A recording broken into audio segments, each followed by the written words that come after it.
What is going on, guys? It's your girl Nissa, and I don't have an official vlog intro like lots of YouTubers do. Today is the aftermath of Hurricane Irma.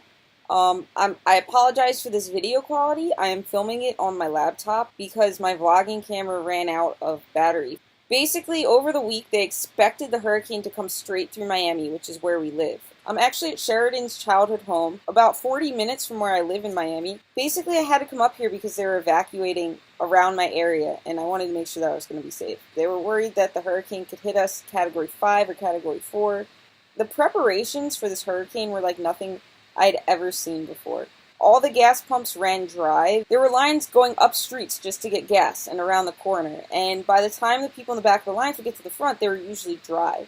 There was really severe price gouging going on because everybody wanted to get out of the southern Florida region, and so they'd put new flights in and they'd sell out like immediately, and it got to the point where they were price gouging flights up to like $2,000 to $3,000, even $5,000 more than they were worth at one point. And once they got accused of price gouge, the prices went back down to what they were supposed to be. But then they were selling out so fast that all the sites crashed. The only way you could get a ticket was to actually go to the airport. And there was lines out of the airport for just buying a ticket. It was just widespread panic down here leading up to the hurricane. It was the biggest evacuation in history, I think. And it was either a quarter or a third of Floridians were told to evacuate their homes. Mostly just, it was the flooding that really worried them. And I was right at the edge of a flooding zone that was being evacuated. And what people don't realize is the problem with flooding isn't just the fact that the water is there and you don't want to walk in it. It's that if you do walk in it and there's a down power line, it will electrocute you. Or it could, at least. So there's a danger to walking in these flooded waters. Basically, we were roadblocked because so many cars are trying to get out. Bumper to bumper traffic. Now, like, we went to Target the last day before the storm. Yeah, we waited last minute to go to Target. Obviously, I wanted to buy my own food. I don't like mooching off of people, and I wanted to make sure that we were all going to be okay. Once upon a time, this aisle had water in it. So these are basically like all the canned food aisles look like this in Target. Target closes at noon today. People were waking up super early to hit the stores before anyone else to try to buy anything. Even the candle aisle at Target was like 90% sold out, which is something I've never seen because it's like 2 full aisles.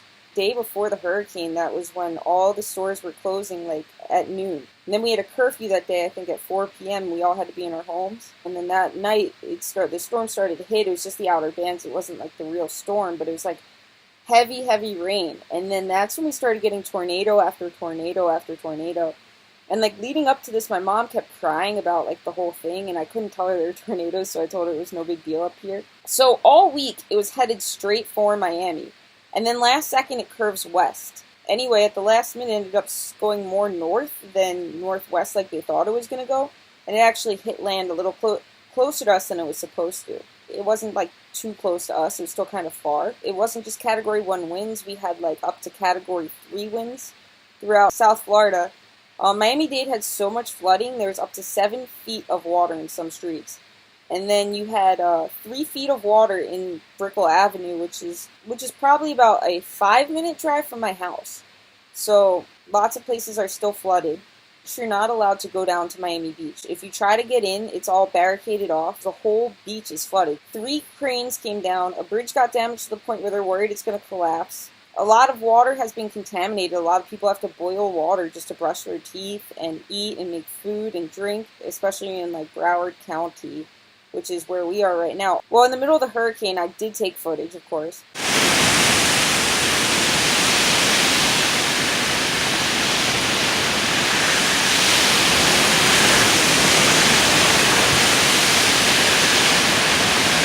I got sprayed.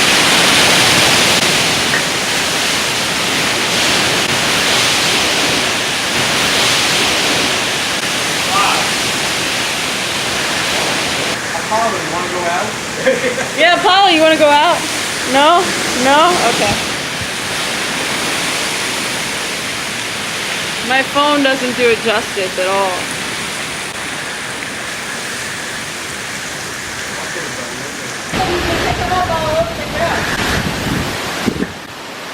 One way home, please. You know some of them are going to fall. We drove by Coral Gables, where the University of Miami campus is. And there's literally multiple trees down on every block. There was traffic lights hanging in the street just a few feet above the ground. People had to literally drive around these traffic lights. There was down power lines. There were trees all over campus, just left and right falling. You'd see like a line of like 8 trees, and like 5 would be down out of the 8, and it's just crazy. And that school got extremely damaged. And in fact, the thing is, like, I didn't want to leave my car in my parking garage because it's on the first floor, and I was worried that the first floor of my parking garage might get beaten up if conditions were worse than expected. So I actually dropped my car off in a University of Miami parking garage shortly before the storm came, and now they're not sure if the garages are safe to enter or get your cars out of, so I'm actually not able to get to my car because the whole campus is barricaded off. But we're able to drop by my apartment, and the apartment looks good. I mean, there's no power. Our power went out about 11 o'clock in the morning, and it didn't come back on until about 9 o'clock the next morning. So we were out of power for about 22 hours. And the only reason we got it back so fast is because we're in the same electrical grid as a police station and a fire station, which is like first priority. Some people won't have power for literally like days to weeks. So I feel very fortunate to have the power back on in here. At one point, we had no phone service and no phone internet. Almost the entire time the power was out, our phones were also out, like the internet on our phones, and we could only make phone calls like occasionally and text messages. We really had no touch to the outside world, and it was right when the hurricane started curving towards us a little is when we lost power. So that was the kind of scary part, was we're going through this and we have no way of updating, we have no way of knowing when it's past us, how close it's going to get to landfall near us. We had no way of knowing any of that stuff, and I guess that was probably like the most eerie part. We're just all sitting out there just watching the hurricane because we have no power, we have no cellular internet, we have nothing else to do. All we have is candles, so we're just sitting out there watching the hurricane for a couple hours. I was sipping some wine, whatever. And then me being the smart person that I am, because I am such a genius, decided I wanted to go take a shower in the hurricane. So I want to preface this with the fact that before I get a bunch of hate comments, and you can still hate on me if you want, like it really, I mean, like anyone on YouTube is going to get hate, like I understand that, but you know, if you want to tell me I'm stupid, go ahead and tell me I'm stupid, it's okay. But I'm going to tell you that I wasn't completely reckless about it. First of all the tornado warnings were done, so there's no more risk of tornadoes, and second of all, lightning hadn't struck anywhere within the area in hours. So it was just heavy rain and some wind. So I knew that I was not going to get like killed or anything by this. I would not have gone out during the tornado warnings. I would not have gone out if it was lightning. I'm not dumb enough to lose my life over something that's stupid. So it still probably wasn't the smartest thing to do. It's not the best example to set for people, but it was something I wanted to do. So I went outside to go bathe in the hurricane. It's not really raining down, it's raining like sideways.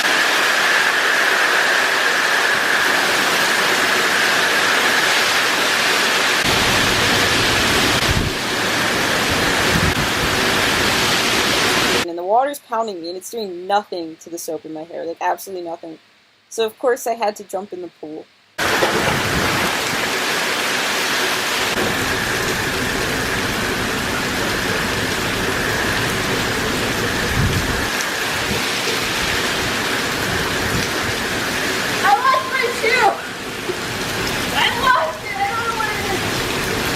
Blow it up.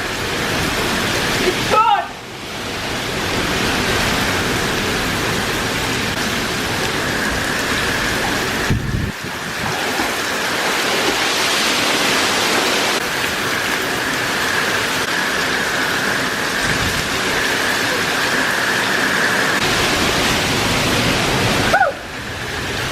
Beautiful day.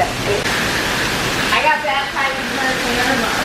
So I jumped in the pool to like rinse my hair off and my body, and I got out of the pool, and yeah, that's where everything kind of went wrong, because I don't know if I'm going to leave this part in the vlog, because it's rather fucking embarrassing that I was big enough idiot to do this, but maybe nobody else will ever be this stupid, I don't know. Anyway, my ears started to hurt really, really bad, like level 9 pain, like when you're on a plane and they hurt really bad, it was like that, but like a severe version of that. And then I like wiped one of my ears with my sleeve, and there was like a very small drop of blood that came out of my ear. So I'm gonna have to make sure I didn't perforate an eardrum, but after that there was no blood, it was fine. Like my ears got better within 10 minutes, and I felt totally better. So don't go underwater during a hurricane, because what happens is there builds up pressure, and the pressure got into my ears. And I guess that's what really hurt them, and it was stupid. I didn't go deep in the pool. It's not a deep pool. It's like 6 feet. I didn't even go to the bottom, like with my head. Like only my feet touched the bottom, but shit happens. I had water in my ears. It came out. It's like the pressure versus your ears. Anyway, so hurricane story gone wrong, I guess. But anyway, so that's me being an idiot. I decided to bathe in the hurricane because I really don't even know why. You're bored as fuck. It's something you just feel like doing. You realize there's no more tornadoes. You realize there's no more lightning. And you just go for it. You just take off your shirt and you just run out to go bathe in the hurricane. You need a bath. There's no warm water anyway. Like, what the hell are you going to do? Sorry, Mom and Dad, if you ever see this.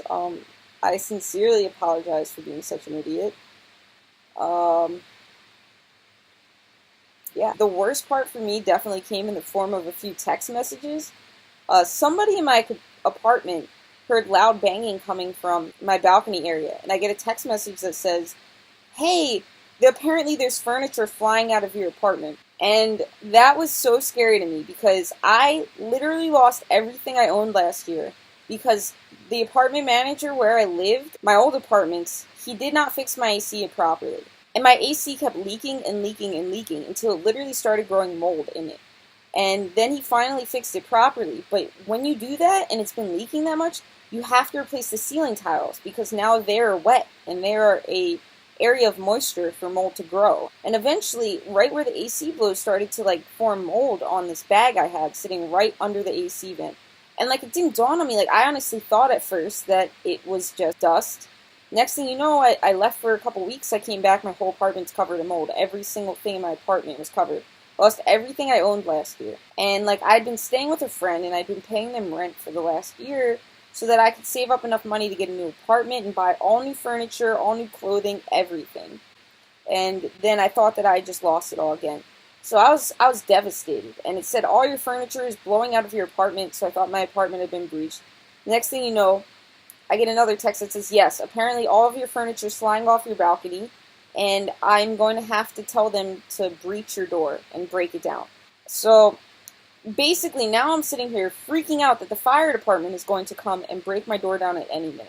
Not only do I not want people breaking my door down to my apartment for obvious reasons when I am far away and I can't get back for at least 24 hours because the weather conditions are so dangerous, but now I'm worried that all my stuff is getting covered in rain, it's blowing out the window, it's causing a safety hazard for other people, and I was really freaked out. And the worst part of all was after that text message, my cellular service was down.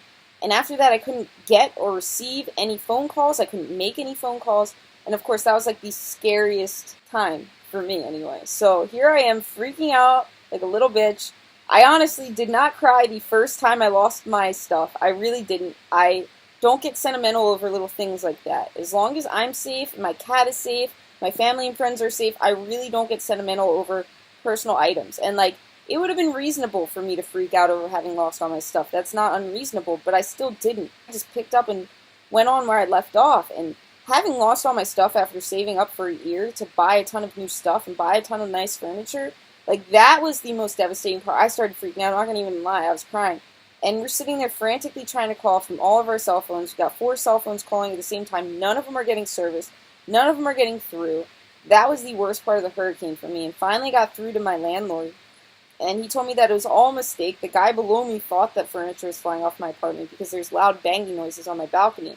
And what it actually turned out to be was I did bring everything in from my balcony before the hurricane because I did have a lot of stuff on my balcony. What happened was the hurricane was so bad, and I have a picture of this, that it blew the screen door off of my balcony window from the 8th floor of my apartment building and just chucked it into the middle of the street.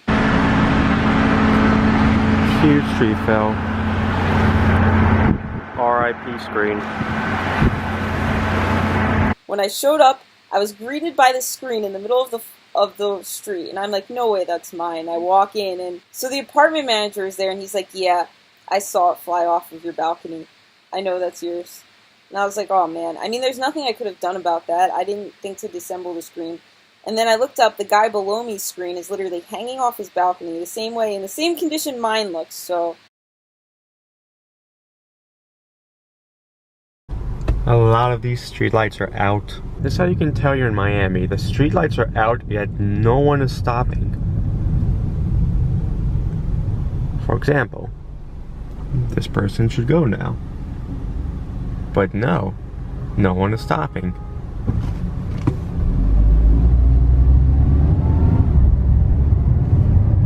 Even those people. The police eventually shut down the police station and stopped responding to emergency calls because the police were so concerned, for their own safety, understandingly so, that they refused to respond to emergency calls anymore, and the police station they made the decision to shut down. And that led to mass looting throughout the city, of course. Some of whom got caught on TV cameras and actually got caught, so good on to you idiots. Basically, that was the Miami situation. Everywhere's still boarded up and closed. There's still heavy wind outside from time to time. And basically, it's a ghost town. There was only one store that was open this morning in the entire, 2 hours we were driving. I'm not sure how my car is. I won't find out till they let us back in the parking garages and make sure that they're safe to enter.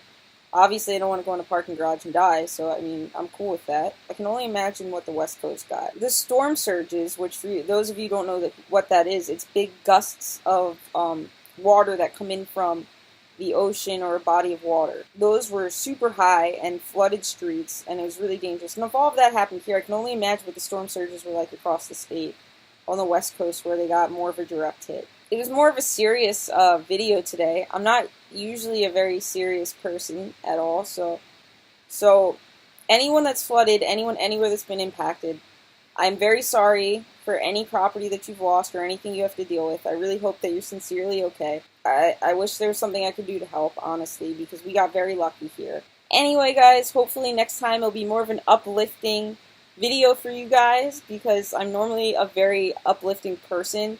And normally during situations like this, I crack jokes because that's how I deal with things. I'm not too funny today, but I hope you guys enjoyed this video anyway. Drop a like if you did. Subscribe if you're new. Let me know that you're all okay if you live in Florida or anywhere being hit by these storms right now. Let me know what you're going through.